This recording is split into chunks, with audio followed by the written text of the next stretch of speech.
thank you for coming on. And if you don't mind getting started, can you explain where you came from and what it was like growing up in that country? hmm hmm Well, I came from the country of Czechoslovakia, and that's kind of a past already, a distant past, because the country, you may know, in 1992, about 3 years after the fall of communism, went back to being two different countries, Czech Republic and Slovakian Republic.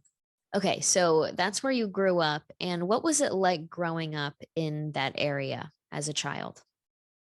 Well, as a child, probably the things that started coming to my mind later, like in middle school and high school, they were not much of an issue because I grew up in a very stable family. My parents were married for 44 years. They were the Second World War generation, very hardworking people that were very conservative in their values. And while sort of faith and religion really was not a part of my upbringing, I kind of grew up as an atheist in this country that very much, the government, the communist government in this socialist country was a part of the greater scheme of the whole Soviet Union domination. And so they made sure that certainly ever since 1968, since the invasion of the Soviets when I was 6 years old, but even prior to that, they made sure that the words like faith and God and Jesus were pretty much wiped out from the Czech dictionary. So I certainly wasn't aware of any of those things, and my childhood was sort of up to about 6 years of age was very happy. But then there was a sort of a landmark event for me when I was little, that there was a kind of almost a tragic accident that I went through at one of the Czechoslovakian train stations, where I wound up being buried under this pile of concrete railroad pegs, and spent a very long time in the hospital recovering, and later on learning how to walk again and being labeled handicapped kid for about 3 years. So that kind of shaped my life. And I realized that I was so much focused on all of that was happening, that it really wasn't until later, probably not until my high school years, that I began to really comprehend what was going on. And so, yeah, you can have a happy childhood in severe circumstances when you have a loving family and great couple of parents that love you and care for you. So all that to say, I think that's been the foundation for me. And I would just highly place that on sort of the highest level for any child, to really have both that and access to that kind of circumstance of life. I think we cannot take that for granted, right? Wow, that's really beautiful. I mean, there's a few things that caught my attention with that. So you were so distracted with your own personal accident and the trials and tribulations you were going through with that you couldn't exactly focus on the deterioration of the country after the invasion. That being said, do you have any memories of maybe differences between pre-invasion and post-invasion, or maybe any conversations between your parents? I know that when we talk to a lot of the kids or the people that were children back when their country started changing, they remember hearing conversations between the parents as they thought that they were quiet and having private conversations away from the kids, and something about the tone in their voice maybe tipped them off to realize maybe something bad is going on here. Oh, yeah. I have a lot of memories, very vivid ones. I remember when the invasion happened.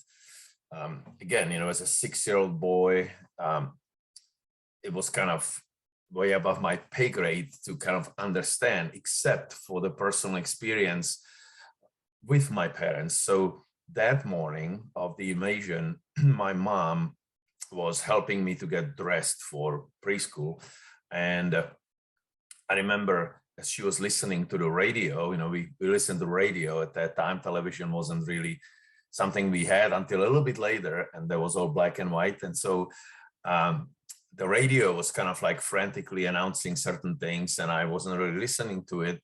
But my mom, as she was trying to put a little jacket on me, suddenly she pressed it to her face, and I noticed she was crying, and that experience in itself was sort of very strange and somewhat confusing, because I've never saw my parents cry. They were tough people, just, you know, used to hard work and going through Second World War. They just wasn't just about anything that would throw them off. But I sort of grabbed her hands and I asked her, "Mom, what's wrong? What's going on?" And she kind of looked at me, teary eyes, and she said, "Son, I think it's going to be war again. It's going to be war." And sort of that was her reaction as she, as a teenager, was going through Second World War. And then here we are 20 years later, and the Soviet tanks are rambling on the streets, shooting at our people. In the town where I lived, in the capital of the eastern region, you know, I was sort of in a suburban little town, but in the eastern region, I heard stories, story of a 9-year-old boy that was shot by the Soviet soldiers as they were coming in, because he ran into the street with a water pistol in his hands. So they just took his lifeless body and stuffed it in a trash barrel and left. And so, you know, that were the experiences that sort of marked for me in my little mind that there was something incredibly evil going on.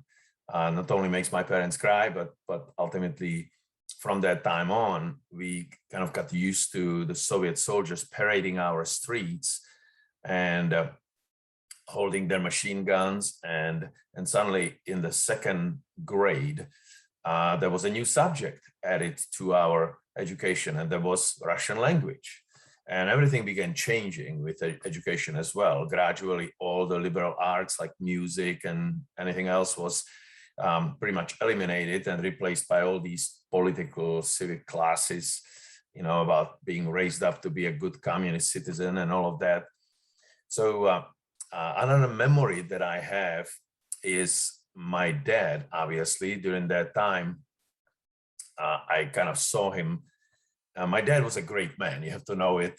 You know, he was just a passionate man and very smart man, educated man who, after 1968, never did his engineering job again. He was stuck on forced laborers in this dairy factory. I picked up a couple of summer jobs there working with my dad.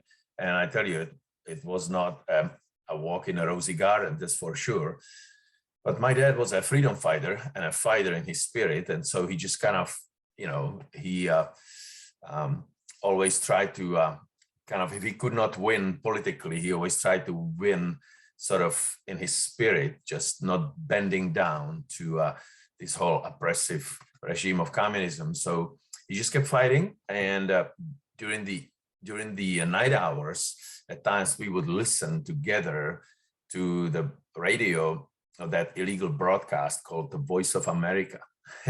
And so there was really an incredible experience. And I like that much better than the Radio Free Europe, because the Radio Free Europe, there was a lot of propaganda there. There was kind of pushing the people against each other and pushing them, you know, for some sort of a bloody revolution and all of that, which ultimately, you know, was probably needed at that time. But the time didn't come until 1989 when it was all ripe, and all those, you know, freedoms and everything just kind of evaporated, and we were still living in there. But I can tell you the sort of the landmark of the march of communism and Marxism into our homes was, number one, the loss of personal liberties. So after they disarmed the country, which was actually probably almost 20 years prior to that, in 1948, they socialized everything, and they took away people's personal properties, their land. There were some real dramatic situations where the bulldozers were kind of going through the country and taking away people's fields and breaking the landmarks, and people trying to lie down in front of the bulldozers, and some of them getting killed. Of course, I didn't know that until later. And then, you know, seeing just how the increasingly police state was treating our people. For your young listeners, nowadays we work with a lot of students as well in our organization. We have a nonprofit called Vertical Fellowship. We go to Central Europe to do student exchange with Czech and American groups, and then also pretty much for the purpose of telling people about the love of God, which in these post-communist states, they still, Czech Republic is one of the most atheistic countries in the world. And so the consequences of that are devastating. But, at that time, I just kind of really comprehended the evils of communism in my parents' life and then in my own life, starting in high school, when suddenly the high school director was this fanatical communist man. And I remember being brought to his office for no reason, where he would just spend a long time just yelling at me for no reason and putting my father down. And my father was in the opposition.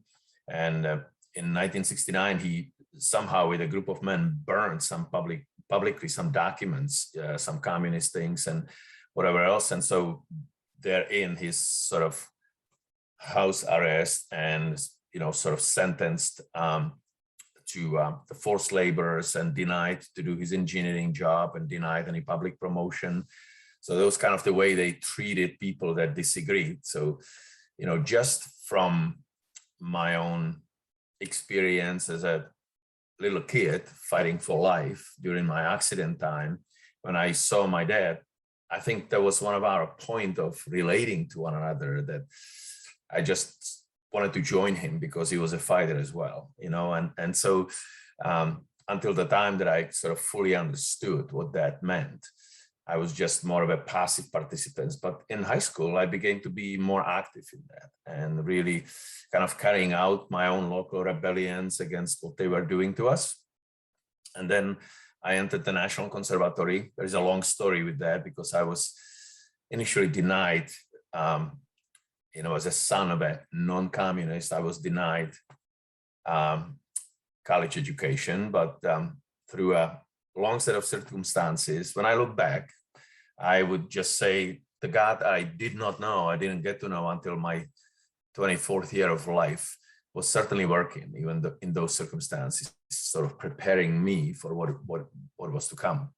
But I actually got to one of the branches of the National Conservatory. I spent the next 5 years studying there, studying voice and composition, and also engaging in a lot of public life. And one of the things I was doing was not only singing concerts, but also emceeing a lot of concerts. And apparently I was pretty good at it. So even the faculty, the professors would take me as a student and say, hey, why don't you, MC our concerts and just kind of say a few things about the compositions and composers and entertain people. And so for me, there was an opportunity to say a few things, not just about the composers, but also about the situation in the country. And so gradually, I'm pretty sure my name personally, not just my family name, made it on the infamous blacklist as one who clearly is in disagreement with what's going on. And so eventually resulting in an arrest at the end of my conservatory years when I was 22 years old, and being put in communist prison and staying there for about almost 2 years, and then being released into really no chance for life kind of situation. So already back in prison, I sort of plotted this elaborate escape to freedom to the West. And it was really something, because at that point, my life was driven literally by hatred and desire to revenge on all those people that hurt me and my family. Anyway, so that's sort of the intro. Well, that's quite the story. I'm glad that you kind of touched on everything, because now I have some deeper questions. First of all, you briefly touched on, I love this story. You and your father would listen to the illegal radio. Can you explain why radio stations were illegal? What was the goal there? And really put it into the perspective for Americans on why something like that would need to happen. We see that also in other countries. We see it in communist China. What was going on there in your country? Well, we see it in the United States of America, and those of us that have lived here have been saying this for the past 20 years. Of course, most of the response that I have gotten to that was, that can never happen in America. This is America, and yet it's been happening here. And now we have the same thing, except it's not necessarily illegal, but the forces that are in control, that are sort of embedded with China and Marxism and communism, globalism now. Obviously, it's not just Central Europe, but it's a global scale assault. Those are the forces that will do to you what they did to me a few times, when I raised my voice and sort of pointed out that I'm having a deja vu in the American freedoms now being taken away. So I was deplatformed. And so there is censorship, right? And so if you want to listen to something or publish something, it's denied to you. And so that's sort of the precursor of what is really coming down the pike our way if we are not careful, because we are just about this close to everything turning around and America as we know it to be lost forever. It's remember, in my country, it took 43 years to get sort of the freedom back, but it's not really the freedom of what they used to have. It's another socialist state that is controlled by different parties that may not be called communist, but are very much in line with that philosophy. Yes. And I try and get people to understand here in America too, that there's so much more than just direct propaganda or indirect propaganda and indoctrination, like what we see from the mainstream media, what we see in our curriculum in our schools. There's also this form of censorship just by limiting and restricting access to information. And we see that with the distortion of the algorithms.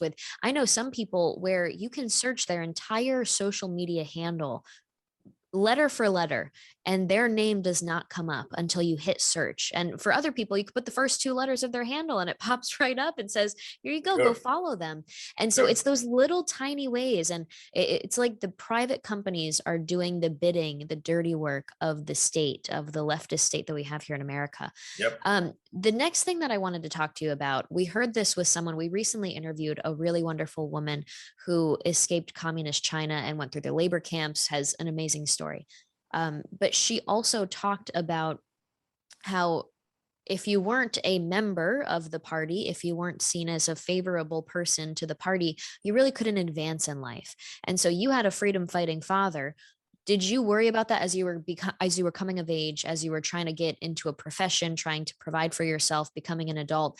What kind of trials and tribulations did you face in that way if you had a member of the opposition in your family? Right.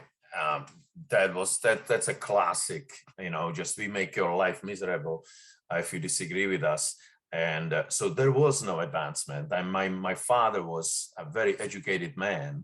And I already mentioned that he never did his job again until after his retirement, when they finally said, sir, if you could work for a couple more years and come to the factory and fix all the machines that you invented for us and all the patents that we stole from you and all of that, but he was essentially a factory worker, and they said, okay, you work 12 hours a day in a bad environment for much less pay. And by the way, the 5 years prior to your retirement will be the average, when we take for your pension. And so my dad decided that he said, you know what, I'm going to work 16 hours a day and I'm going to work with excellence and I'm going to encourage people and I'm going to up my average, so that was sort of his way of, and he was an amazing human being. So I saw that strife in his life, and I also saw, how hard they tried to make him not succeed, which also included the oppression and sort of the denial of promotion for me and my brothers. I have two older brothers, they're still there. And it's kind of interesting because, when everything changed in 1989, the younger of the two brothers, they're both older, he was this obscure classical guitar teacher in one of the larger schools for the arts.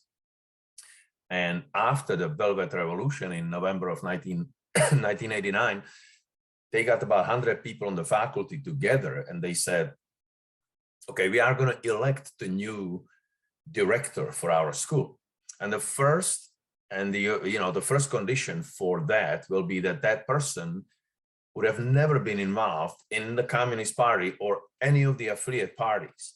And out of the 100 faculty members, there was only one young man that has never been involved. That was my brother. So at the age of 29, he was elected to be the director of this, but now is the largest arts and music school in the country. And so that's how much the caution and the hatred for all these communist leaders was like, we don't want anything else to do with it. And it's kind of ironic that after now, 20 something years, the young people that we work with, there was sort of a paradigm shift where through their education and sort of the whole atheistic bringing them up in that sort of school environment and everything, as these students, we bring a lot of groups, a lot of music groups to the United States, and all these students are staying with our families and with my family, and we talk to them.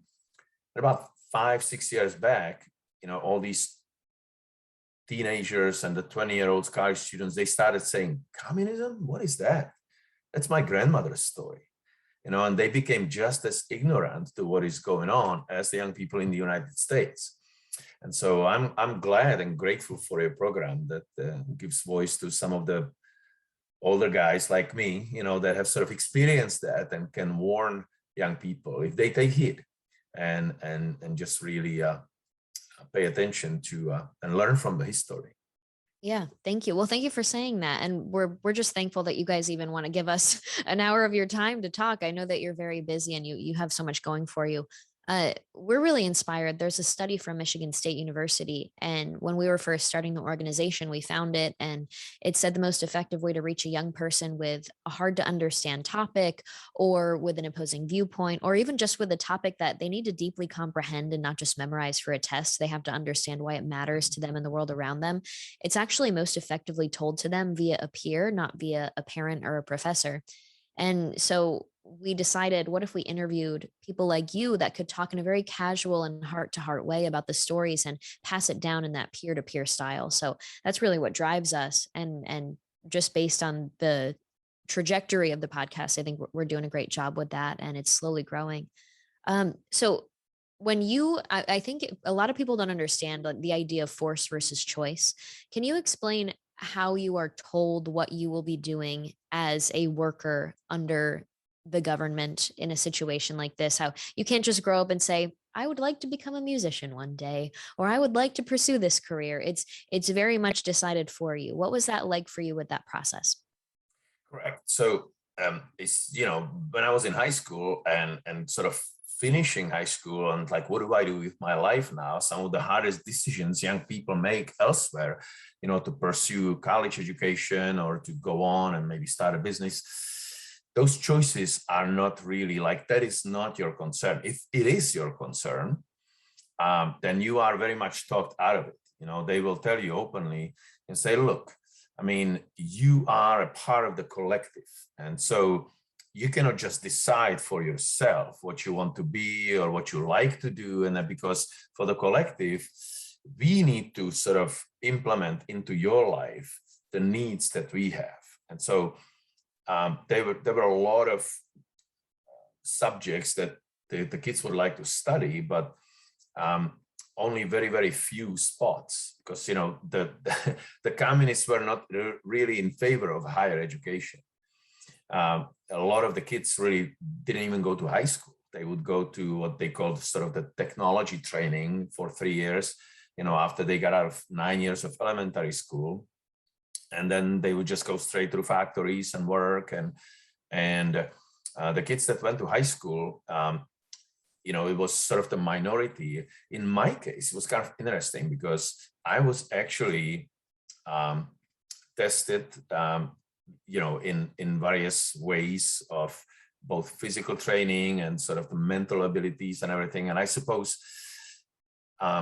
my whole fight for survival when I was a little child, with the accident, and also learning how to walk and sort of the mental toughness and everything, kind of, I guess, in some way, all these circumstances that I now believe God created in my life, some of the suffering, individual suffering, sort of predestined me for scoring very high on those scales. And so there was a sort of a survey done and testing about 600 kids, in the whole region. And then they selected like 12 boys from the whole, almost half a country, to go into this experimental more military-minded class of the high school. So I went from the 8th grade, and I remember doing 9th grade in 6 weeks during the summer, and we were sort of this experimental class where there was 6 of us out of the 12 boys. There's about 22 girls and 6 boys. It's a good ratio for a young man. So we were tested, and about 6 of us were really gifted athletes, and about 6 of the boys were really insanely gifted, just brainiacs. There were some guys that were just doing algorithms top of their head, and other guys that were just so knowledgeable in physics and chemistry. And so, and then we received all of this special training. So I went through 4 years of that training in that high school that I mentioned, with that fanatical director, and studying all these subjects. And a lot of that was also, in my case, sort of the survival and military competitions, athletic competitions. I was heavily involved in decathlon, and eventually made it to junior representation in our team. And so all of these things, again, when I look back, just became very instrumental in me then surviving the whole prison experience, because that, there was, anyway, we can get to it at some point. Back to your question about, so there is sort of 3 or 4 steps. So first you are sort of asked, and the appeal is made to your collective awareness, like, this is what your country is doing for you, and that's the direction that we're going, because Karl Marx and Vladimir Ilyich Lenin and Bedřich Engels and all of those, they just aligned it for us, and we are sticking with that direction, and here is your little place, and you have to kind of pull the same direction, and you go like, oh, wait a minute, that's not my direction. I got dreams, I got some hopes in life, and I want to be an artist, or I want to be this and that. And so I was sort of destined to be really a military officer with all of that experience. And once, I saw how they treated my father and experienced my own personal sort of experiences in persecution in high school and all that, I just decided I'm not going to serve them.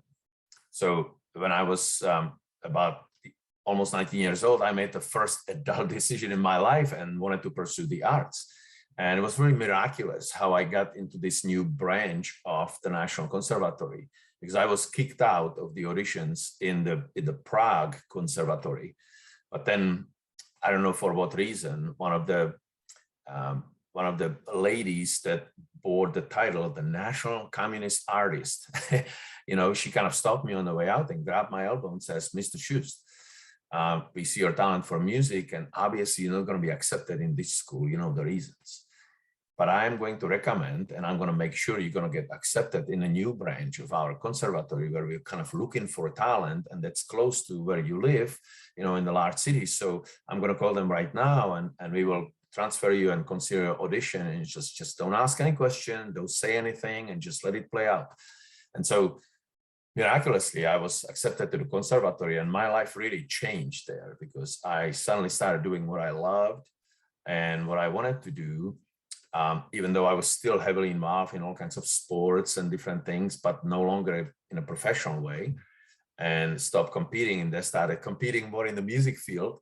And it was really, I would say, despite all of that, probably the 5 happiest and most productive years that I lived there. And also my friendship with my father was just so solidified, because my dad kind of vicariously lived out his dream. He was a very good saxophone player and flute player. When he was young, he was actually in a boarding school in an army as an army band soldier, and he played there. And then when Hitler took over before the war, the Czechoslovakian army was dismissed. There was none. And we were sort of sold out to the Nazis in exchange for no bombing, which really didn't play out that well anyway. And eventually, the country was never quite free. So, few short years of trying to figure out who we are, and suddenly the Soviets took over in 1948, the nationalization, and then 1968, when there was a coup that wanted to bring the country back toward more the democratic way of life, most of these opponents were put in prison. Speaking of prison, during that time when I was in prison, I found out that there was around 700,000 adults in prison running, and this is a country of 10 million men, women, and children, so about 5 million adults. Imagine close to 20% of these people were in prison, and they were running all the heavy industrial productions, car productions, coal mining. The political prisoners were usually on the uranium mines, where most of them got cancer from the radiation and died. And so it was really amazing to see this little country, embedded into the whole Eastern system, in the chain of, like, say that we make the wagons for the subway. So the brakes were made in Russia, and the body of the wagon was made in Bulgaria, and then the rubber parts were made in Poland, and then in Czech Republic we made the wheels. It just tells you, this whole restriction about, oh, we would like to make the wagons. So it's like, no, that's the Bulgarians. We assign it to them. So you can imagine how the production, once one little part became crippled, the whole system collapsed. That was in 1989, when finally the Americans prevailed in this so-called, Cold War, right? When we economically, I say we now, we Americans economically have sort of outbid it and outperformed the whole communist bloc of the mighty mother Russia. So, yeah. Okay, so then as we talk about 1989 coming up, how old were you? You said you were 22 when you got thrown in prison. Correct, yeah. Okay, so what year was that, if you don't mind me asking? It was 1986. Okay, wow, so right before. 1984 to 86, I was in prison. And then 1986, I escaped to the United States after that. Wow. Okay. So let's talk a little bit about that. What was it like? Did you know that you were going to be arrested? Were you scared, or were they coming at you? Did they have an actual crime that you had committed, or what's going on here? Because a phrase that we hear a lot in America today is that they will find a crime to charge you with, whether you did it or not. Was that the case? You are very well aware of how they do it, right? And what goes into it. Yeah. When there is no crime, we can manufacture, and manufacture witnesses. So let me say this. So imagine a country where 3.7 million adults are registered informants for the Communist Party. All right. So then another 700,000 to 800,000, we don't even know the exact number, are in prison. And then the rest of us are just trying to live our lives in a way of decency and sort of reaching out, humanely to people and loving them and just kind of being friends. And so, you're like really a minority there. So that's the situation. So you don't really know who to trust, who to talk to at any given time. Here's how it works. At any given time, one of your neighbors can go and report on you. Like, he's not wearing the mask. I'm just kidding. That wasn't really the issue at that time, right? But that was the encouragement. You need to report on them, because, you are the good citizens and they are not. All right, they disagree with us, they're not. And even if they agree, just like, so at any given time, there'll be a number of people going, to the local police stations and saying, and so once the accusation was made, they would discern the weight of the accusation. They will also discern who the person is that is getting accused. If it was one of theirs, they would maybe dismiss it, and would be obviously a lot of bribery involved in that and favoritism. But if it was one of ours, one of the opposition, then they would make sure that they would first try to convince you, then try to persecute you. And then if it didn't work, they would just arrest you and they would fabricate a case. So I went through all of those phases. And I guess, the young artist that I was, and just kind of living out, my passion and living sort of the happy side of life, not trying to worry much about what they approve and what they don't approve. I was kind of naive in that. I guess thought, and I wasn't very smart either. I mentioned my two brothers. They had for years, about 12 years or so, they had one of the most popular stand-up com act that was every Friday night. They had this country music group, and they wrote these scripts and 4-hour shows, and packed crowd of people, and they were doing all of those double meaning jokes about the governments, and they were called on the carpet to explain them, but they got away with it because there was comedy, and they would always kind of explain it, and but I was sort of I guess like my dad, he always spoke his mind, and it got him into trouble and where he was. And so I just somehow, being my father's son, I would just kind of speak out, open my mouth. And I would also delight in doing things that they would dislike. So for example, around Christmas time, which there was like totally like a secular holiday, much like in the United States now, for the most part, right? The commercialization and all that, but it was still a holiday. And I remember that, in the mountains and in sort of secluded areas, people would sing the Christmas carols still, and we would sing them more like the historical part. This is the part of the past, and it's kind of cute. We have the Christmas tree.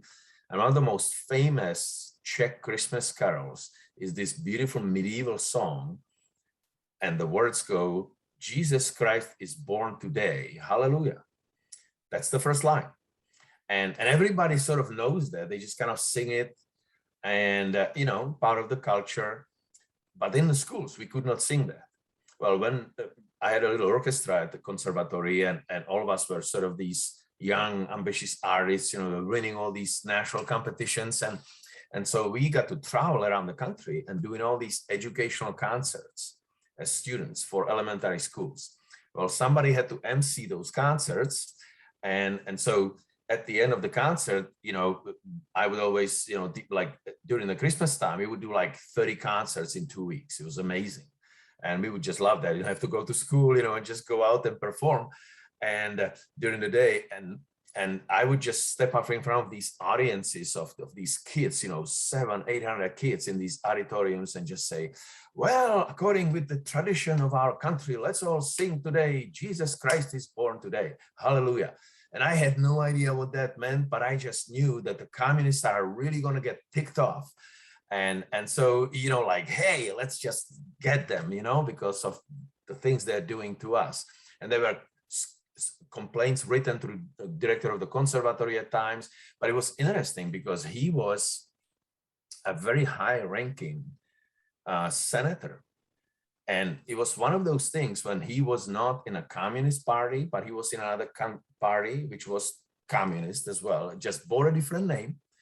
And he was very protective of me, because the school got represented. And so he kind of dismissed them, and he arbitrarily just here and there, he would talk to me and says, "Šust, just make sure you keep your mouth shut. Just don't push the envelope," and I just never quite paid attention to it too much. And so I remember when I got imprisoned, I appealed to him and to our sort of naively sort of anticipated friendship with this man, who was director of our conservatory and senator in the non-communist party. And lo and behold, he just said, "I don't know this young man," and so it was like when his own skin was on the line, that was it. That was the end of like, oh, I got a talented student that I need to protect. So anyway, so those are some of those, ways of how it all worked. And in my case, there was an accusation made. One day, there was a couple of men in trench coats that came into our house at like 4:30 in the morning and woke us up. And that wasn't the first time, they just kind of come in, they raid your house, they ask questions. Sometimes you have to go to the police station and just kind of, and my mom, I remember asked one of them, says, "So, should I pack him lunch? You taking him with you," referring to me as the youngest son, and they said, "Oh, don't worry, Mrs. Šust, he will be back for lunch." I was back for lunch, but it was almost 2 years later. And so let me explain how it works in communism, at least how it worked in our country, right? So according to the law of the communist Czech Republic, which I became very familiar with, the one thing they actually give you when you are in prison, they give you the law book of all the laws, because, like you need to make your defenses here is, and so we did, Of course, they ignore the law, even if it's written down. So the law, for example, said that if there is an accusation, that the district attorney has the right to book you and then put you away for up to 28 days in what they call the isolation process. So they would isolate you in this hideous place. There was a prison, but they would call it the isolation building. That's where you go before your sentence, essentially. And then they said, don't worry about anything, you know, here is an accusation that's against you. And say, what accusation? And say, oh, we cannot say, you know, because there is one. And so we have an obligation to investigate that. And we are going to now work for up to 28 days. They kind of let you know, like, this is how long we're going to keep you away from the society, isolated, so that you would not be influencing potential witnesses. And I was like, oh, okay. And they said, well, we are going to work on making the case against you based on the accusation, but also for you, you know, in case that you're innocent, we really want to make a case for you. Of course, there was nobody who was working for you. And so during the isolation, I remember the first night I really didn't sleep, like wondering what happened. You know, I'm in this dirty cell. There is a hole in the ground, you know, where you go to the bathroom, and there is a faucet above it where you can get a little, you know, tap water, and that's about it. So they keep you there, you're hungry. And then next day they move you to a cell where in the isolation, there were 3 or 4 individuals in this little cell. When I opened my arms, I could touch both walls. It was a little cell, you know, about 8 by 10 feet. And there you are, put with a couple of gypsies, you know, a couple of tattooed men that look really scary at that time. Tattoos were kind of like, not like today, you know, they were like the sign of like, okay, only criminals have them. And you're there, and the first thing that happened when the door closes, this young man comes up to me with the tattoos, and he goes, so from now on, I get your bread and I get your drink, and if you don't comply, I'm going to cut your head off. And so he like goes like this, and out from his mouth he pulls out this shaving blade, you know, that he was hiding under his tongue. And I'm like, whoa. And so, like, you know, that kind of makes you scared and everything. And so the whole night I'm not sleeping, and just kind of, I could feel physically this depression setting in. And all of that is done so they can break, so that during the time of isolation, you report yourself and go like, I will sign anything, just let me out. And so I am there in the morning, you know, I'm just kind of like, what do I do? What do I do? I'm all sleepy. And suddenly all of that they taught me, you know, all these sort of survival skills and all that just come to my mind, and just the spirit just says, you know, inside, just fight. Remember who you are, just fight. This is like, they're not going to win. And so, you know, I got down on the ground to make some push-ups and threw a few punches against the wall and a few kicks.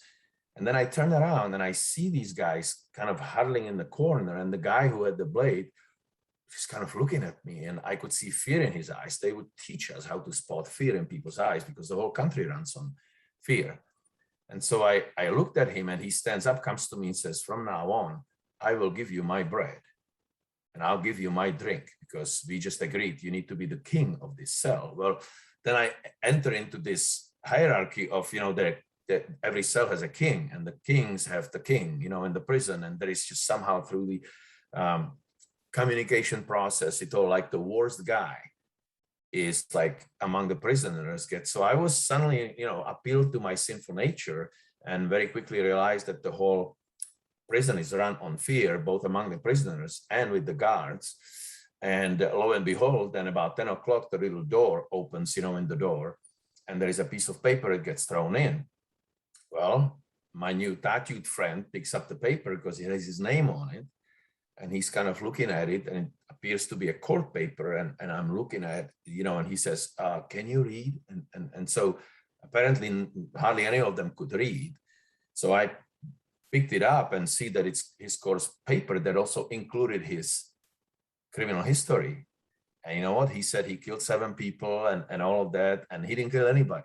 This was a guy who stole 2 bags of coffee, and he was a registered informant, and his task was to scare the newcomers so that they will be broken and essentially sign whatever they want to sign. And so I got so angry, and all that anger just started welling up.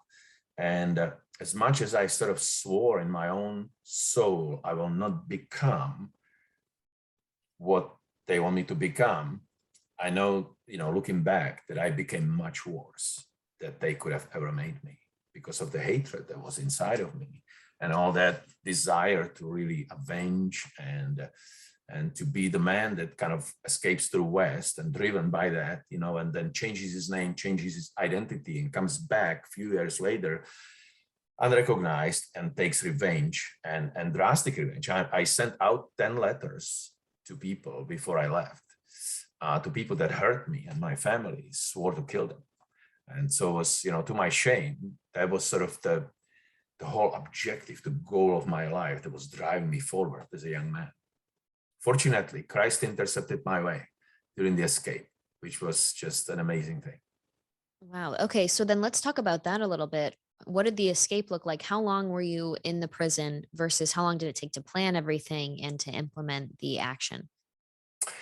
I was in isolation. The isolation is legal for 28 days. And in case of extreme crimes, according to the law, the district attorney can extend the isolation for another 28 days. I was in the isolation for 7 months and remained unbroken until the sentencing. And I was sentenced to 3 years, labeled a social element. And essentially, then ironically, because I guess at that time there was a spot that opened in the isolation building for a man that would be able to read and write and do sort of administrative work, I was actually put in the isolation building 3 floors underground into the intake. So my job for the next 15 months or so was to take in the accused, which were, stripped of their name and identity, assign a number. So you'd be accused, my number was 0462. And so the accused number so-and-so, and then I would process between 15 to 20 people every day. And that included taking all of their possessions. I would lock them in these little cages, under heavy guards, and I would strip them down. They had to shave their entire body. I would work only with men, and shave their entire body and sort of process them and register every little item they brought in, and then give them these hideous sort of warm-ups and these shoes that had these wooden soles on them that when you walk in them, it sounds like a bunch of horses, because obviously you would make a lot of noise. They would want to know exactly where you are if you try to escape or something like that. So, and then in the afternoon, we would be processing people that would be sentenced and then sent out to prisons. So it would be a constant work, 12, 14 hours a day. And I've seen some things there, at times. I remember this young mother that was processed, and while I wasn't processing women, I remember when they brought them in and then they separated them, men and women, she came in and I was still processing her paperwork, even though there were women prisoners that were kind of processing her physically. And she was a woman from Poland and had a picture there of her and her husband, 2 little children. And apparently she forgot to declare while crossing the border, on some international business, forgot to declare 2 packs of cigarettes. And she was accused by some informant or some jealous, smoker there. She was accused of smuggling. And a couple nights later, she committed suicide. She slit her wrists. And I was, woken up in the middle of the night and came in and had to clean up the mess. So, things like that happened there. People hung themselves and people killed themselves in some ways. And a lot of them went insane. I've seen people that were brought in, that were educated engineers or doctors and accused of something and brought in. And then throughout the process and everything, within 28 days, I mean, some of them literally went insane, just went insane. Physically, you would see that, and they just lost their mind. And so it was obviously very difficult. And so I was blessed to have found out through the whole prison machinery that there is a place somewhere in that building that is called the medical cell. The one thing that they allowed the prisoners to do was to smoke, because they wanted to calm down and everything. And so, and if they didn't have cigarettes, they smoked about everything they could get their hands on. wrapped up in a paper and just, so I was just dying. I mean, this little cell, and you have 3 or 4 men that are just smoking nonstop. There is smoke everywhere. The smell was just hideous. And so I said, how do I get out of here? Is there a non-smoking place? And they said, well, there is only one. That is called the medical cell. It's like, how do I get there? I am not sick. And they say, well, why don't you go down? We have this doctor. There was a prison doctor who was 86 years old, affectionately nicknamed Dr. Mengele. He was both the doctor and the dentist. There was only one procedure that he did when somebody had a toothache. You know what that was, right? Just ripping the teeth out. And so it was like, this man was a psychopath.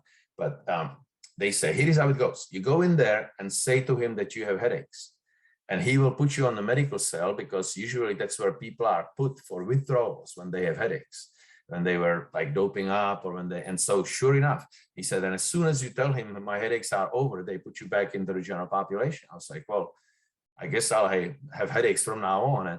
And so I actually spent the first week in this regular cell, then I kind of got into the medical cell through this lie, and eventually spent the next 7 months in at least smoke-free environment. And that's where I met a friend who was a guy that was in a national representation for rock climbing, for speed climbing. And we struck this friendship. Later on, after all this was over and I was here and he was still there, I led him to Christ, through these messages on little cassette tapes and everything. But he was the one that drew me some maps when he used to climb in the Italian Dolomites between Italy and Yugoslavia. And so my task was to plan this escape where I would sort of sneak my way into Yugoslavia, which was another communist country. So you could travel. Again, it's a long story how it all happened. I literally lied my way out of the country. I was able to delay my own papers out of prison because I was in the administration, and then use my brand new passport that had no record, at that time, to obtain a permit to travel to Hungary and then sneak to Yugoslavia. And from there, Yugoslavia never had Iron Curtain. So I would go from the backside and cross the Alps, climb through the Alps to get over to Austria, to the free world. And even with that, I was caught the first time I tried that. It's a long story again, but it's an amazing story, miraculous story, but that's what it took, and then while I was in Austria, that's where somebody gave me the Bible to read. And I wanted to read it at first only because I knew it was the #1 book on the list of forbidden literature in communism. I was like, I want to know what's in it, why they hate it so much, and started to read it from page 1. And then, when I got to like the book of Leviticus, it kind of stopped being interesting. And so I set it aside. And this man who gave me the Bible, who was a believer, just came back and he kind of followed up, said, are you still reading? And I said, no, it's just all that mumbo jumbo. And he says, you need to read that New Testament. I was like, what's the New Testament? He says, it was written for us, Gentiles. I was like, what is Gentiles? And he said, just read the book. It's the story of Christ in the New Testament. He died for us. I said, who was Christ? He said, read the book. So I went upstairs in my little Alpen inn where I lived in hiding, waiting for my green card to the United States. And I opened the book, found in the content the New Testament, began to read the Gospel of Matthew, and I just couldn't get away from it. And there in the middle of this afternoon in July of 1986, God revealed himself to me from the pages of the Word of God.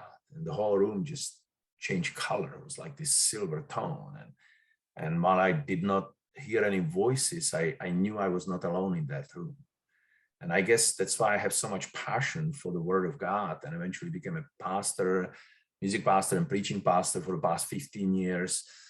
While we still have a lot of singing ministry in our lives, I just really delight in just proclaiming the Word of God, because that's how I came to Christ. There was just the Word of God, the presence of God, and this young, sinful, perverted mind, revenge-driven man that God just really wanted to change and save.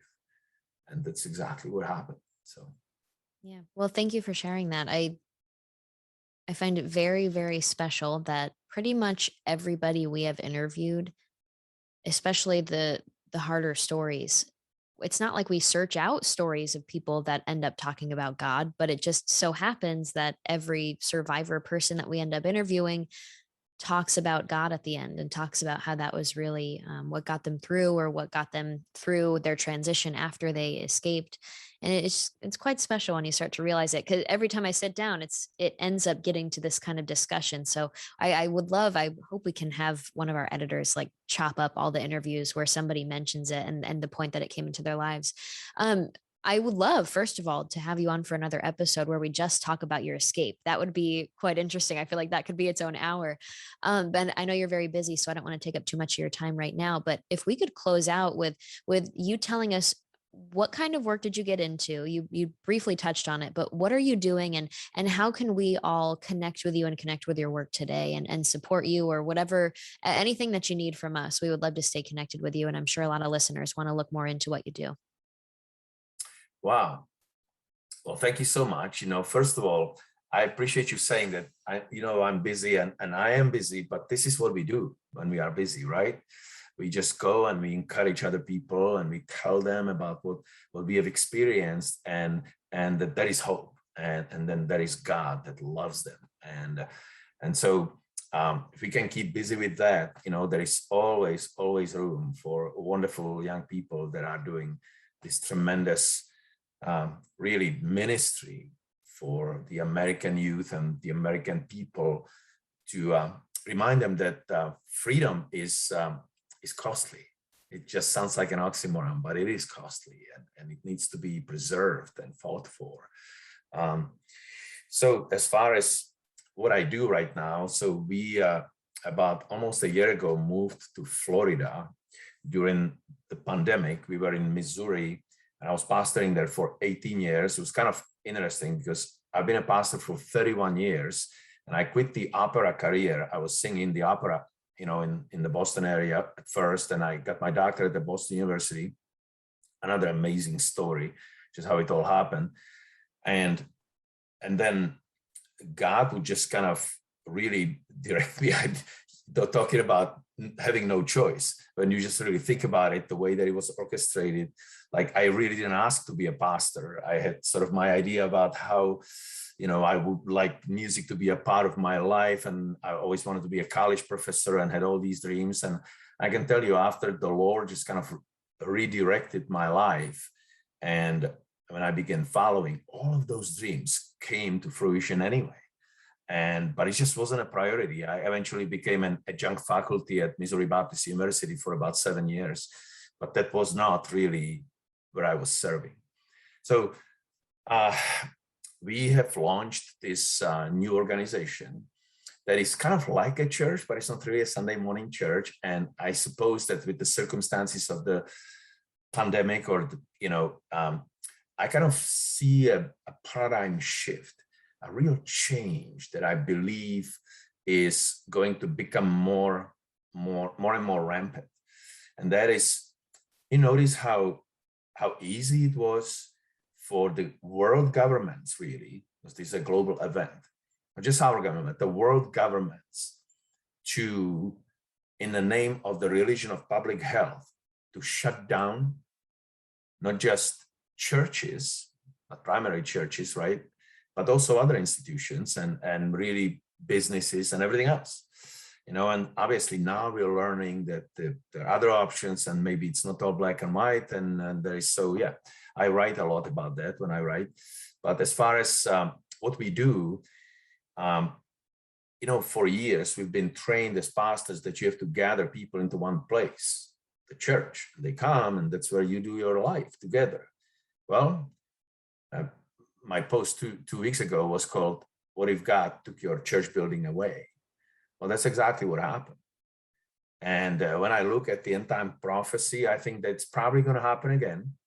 And so our concept is a little bit different. We have a team of people, and rather than bringing people to one place, we have one team, and we go to many places wherever people worship God. And so we just came from Maine this past weekend. There was a group of people trying to plant a church. Next week we are in some other place, and then in 3 weeks we're going back to Europe, to the Czech Republic, doing some teamwork and all that. And so, we just kind of when they shut us down again, we want to be able to still go to the people and bring all of that we bring, which is the gospel, first of all, and then worship, music, and teaching. So that's our ministry. It's called Vertical Fellowship, based on 1 John chapter 1, verse 3. We proclaim what we have seen and heard, so that you too may have fellowship with us. And indeed, our fellowship is with the Father and his Son, Jesus Christ. So that's the verse. It's vertical, with the Father and his Son. So that's what we bring to people as a team. And you can find us on either just kind of try to type in Vertical Fellowship. And if it doesn't come up, our real website address is wegovertical.org. Awesome. Well, we will definitely link those in the bio and the description and everything, and promote those to our team. And thank you so much, Michael, for your time. We would love to have you back on for another episode to talk about some of the more intricate parts of your story, like the escape. But we will share this with everyone, and we will be really, really excited to hopefully hear from you again. Thank you for joining us. Thank you so much. It's a blessing. Thank you.